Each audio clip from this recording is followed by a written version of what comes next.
आदित्य, आपसे सिर्फ एक सवाल करना चाहूंगी, आप पर जो और मीनाक्षी सिंह के पास से सीधे चलेंगे। मीनाक्षी, दरअसल जब सवाल पूछा आपने उनसे तो वो कहते हैं कि दरअसल मैंने सारे जवाब दे दिए हैं, और आपने जब कहा कि हिंदी में बोल दीजिए तो उन्होंने कहा कि मुझे हिंदी नहीं आती है, और ये भी वो हिंदी में ही कह रहे हैं। यानी कि साफ साफ दिखाई दे रहा है कि वो सवालों से बचते हुए जा रहे थे वहां से और जवाब देना नहीं चाहते थे।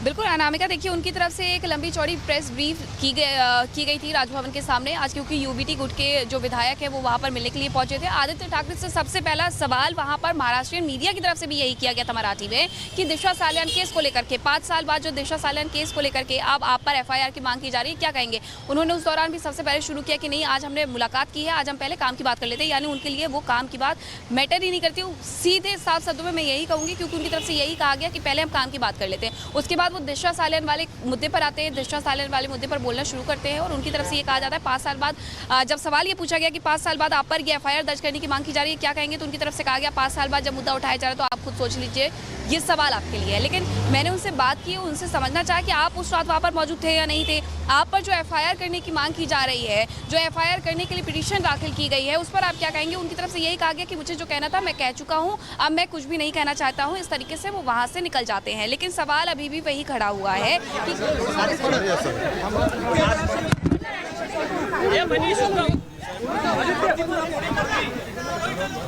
कि आपने सुना भी मीनाक्षी किस तरीके से समझा रही थी कि जब उनकी ओर से पूछा गया कि क्या आपका FIR में नाम जो है करने की बात निकल के सामने आ रही है, अपील की गई है दिशा सालियान के पिता की ओर से, इस पर क्या कहेंगे आप? उस रात आप कहाँ थे? लेकिन किसी भी सवाल का उनकी ओर से जवाब नहीं दिया गया। सीधे रुख करते और हम इससे सवाल जानने की कोशिश करेंगे।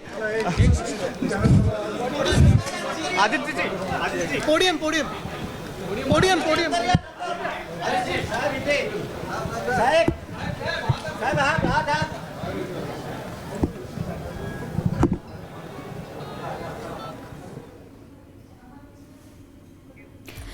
तो देखिए, आदित्य ठाकरे आपको यहां जाते हुए दिख रहे हैं, चेहरे पर मुस्कान है, किसी भी तरह का डर नहीं है।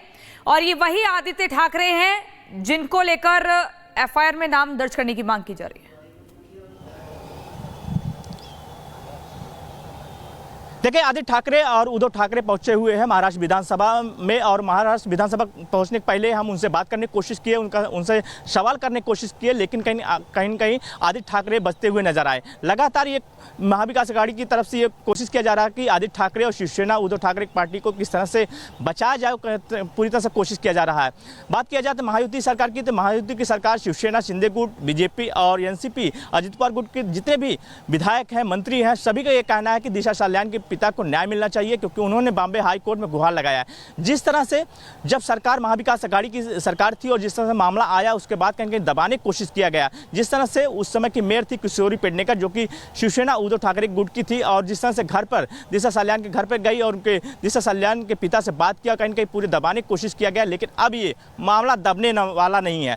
जिस तरह से आज महाराष्ट्र विधानसभा में, थोड़ी देर पहले ही महाराष्ट्र विधानसभा में ये मुद्दा उठाया गया अमित शाटम BJP के विधायक द्वारा, और इसके बाद मांग किया गया है कि इस मामले को फिर से रीओपन किया जाए, और जो भी कोई भी आरोपी हो, चाहे जितना भी बड़ा आदमी हो, चाहे आदित्य ठाकरे हो, उनको बुला के पूछताछ किया जाए, और इस मामले को लेकर जो भी आरोपी है उसको कड़ी से कड़ी सजा मिलनी चाहिए। जी, सत्य प्रकाश की ओर से लगातार ये जानकारी दी जा रही है कि अब ये मामला दबने वाला नहीं है, क्योंकि जिस तरीके से सदन के भीतर ये मुद्दा उठाया गया है, लगातार यहाँ पे बड़ी खबर आ रही है। बड़ी खबर आ रही है छत्तीसगढ़ से, जहाँ पे छत्तीसगढ़ में 22 नक्सली मारे गए हैं। ये बहुत बड़ी खबर छत्तीसगढ़ से, जहाँ पे बड़े ऑपरेशन में 22 नक्सली मारे गए हैं। बीजापुर में एनकाउंटर के दौरान 22 नक्सलियों के मारे जाने की खबर निकल के सामने आ रही है। ये अपने आप में बहुत बड़ा ऑपरेशन, और आप याद करिए गृह मंत्री अमित शाह का वो बयान जिसमें वो साफ साफ कहते हैं कि 2025 तक अगर बात की जाए तो नक्सलवाद को खत्म करके रहेंगे। और ऐसे में एक के बाद एक बड़े बड़े ऑपरेशन, कुछ दिनों पहले ही बीजापुर में एक बड़ा एनकाउंटर किया गया था, एक बड़ा ऑपरेशन चलाया गया था, जिस वक्त भी जो नक्सली थे ढेर किए गए थे, और एक बार फिर से बीजापुर में ही छत्तीसगढ़ में 22 नक्सली मारे गए हैं। प्रियंका, बड़ी खबर। बिल्कुल, लाल आतंक की उल्टी गिनती शुरू हो चुकी है, और छत्तीसगढ़ में 22 नक्सलियों को ढेर किया जा चुका है। बीजापुर में एनकाउंटर में 22 नक्सली मारे गए हैं। सुरक्षा बलों को एक बड़ी कामयाबी हाथ लगी है, और ये संख्या धीरे धीरे बढ़ेगी, क्योंकि इन नक्सलियों का एकदम सफाया करना है, यही ठाना है भारतीय सरकार ने, जिसको लेकर कई बार अमित शाह बयान भी दे चुके हैं और आश्वासन भी दे चुके हैं। बकायदा टारगेट दिया है कि ये समय सीमा है, 2025 के अंत तक इन नक्सलियों का सफाया करना है, और छत्तीसगढ़ में 22 नक्सली मारे गए हैं। एसटीएफ और डीआरजी की ये बड़ी कार्रवाई है जिसमें 22 नक्सलियों को ढेर किया गया है। ठोस रणनीति के तहत इस पूरी कार्रवाई को अंजाम दिया गया है। तो कुल मिलाकर लाल आतंक की उल्टी गिनती शुरू हो चुकी है। तस्वीरें आप देखिए, जगह जगह ढूंढा जा रहा है। 2 अलग अलग एनकाउंटर में 22 नक्सली ढेर हुए हैं।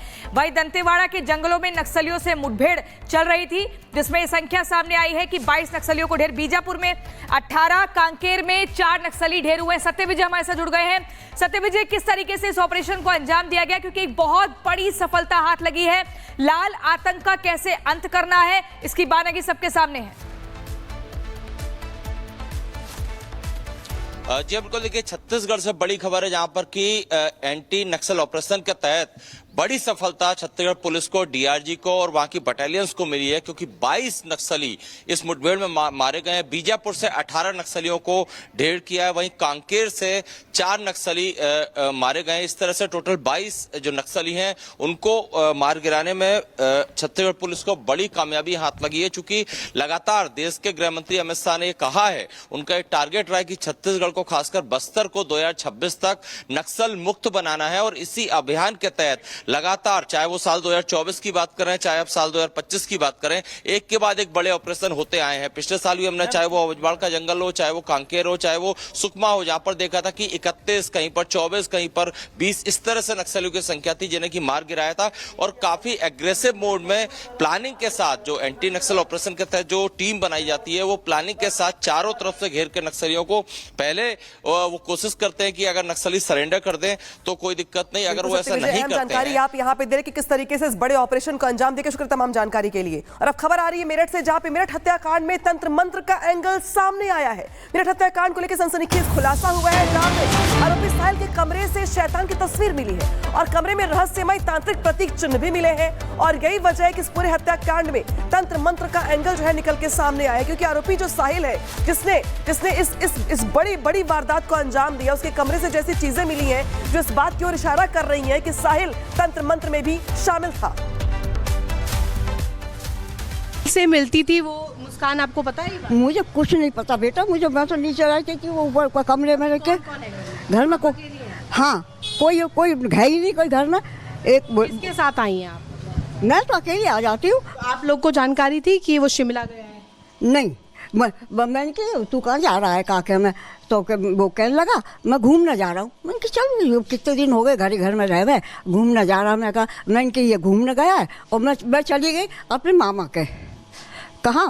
क्योंकि पहले 8-9 महीने हो गए मेरे मामा का लड़का गुजर गया था, तो होली पे जाते हैं ना, तो मैंने कि मैं होली पर तो नहीं आऊँगी, होली के बाद आऊँगी, क्योंकि गुरुजी हमारे सतपाल जी महाराज हैं। मैंने कि ये मुरादनगर नहर पे आते हैं, उनके दर्शन करके मैं आऊँगी। तो मैं चली गई वहाँ पे। नशा करता है साहिल, ये पता था आपको? है, नशा करता है साहिल? साहिल ले लेता है काका में जो भी कुछ है, शराब भी ले लेता है, वो भी कर लेता है, जो बात है। और भी कुछ नशा करता है? और कुछ मुझे पता ड्रग वग भी लेता है? मुझे नहीं पता बेटा, इस बात की नहीं पता। ये जरूर पता है कि वो काका में कोई नशा कर लेता है, शराब भी पी लेता है।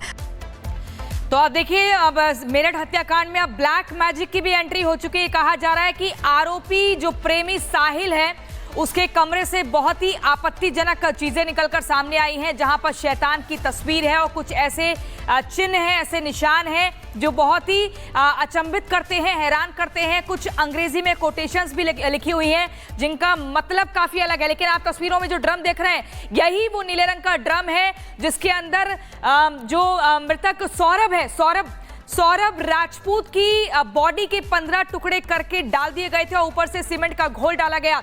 आप देखिए मेरठ कांड में ब्लैक मैजिक की एंट्री कैसे हुई है। मेरठ के सौरभ हत्याकांड में एक नया मोड़ आ चुका है। लगातार जांच पड़ताल तो चल ही रही थी, लेकिन सूत्रों के मुताबिक अंधविश्वासी है आरोपी साहिल, जो कि पुलिस की गिरफ्त में है। आरोपी के कमरे से शैतान की तस्वीर मिली है और वही शैतान की तस्वीर बता रही है कि किसी तरह के काले जादू में इन्वॉल्व था। आरोपी साहिल के घर में कई रहस्यमय चीजें मिली है। साहिल के घर में रहस्यमय तांत्रिक चिन्ह भी मिले हैं। इसके अलावा कमरे की दीवारों पर ये देखिए, घर के कमरे के भीतर की तस्वीरें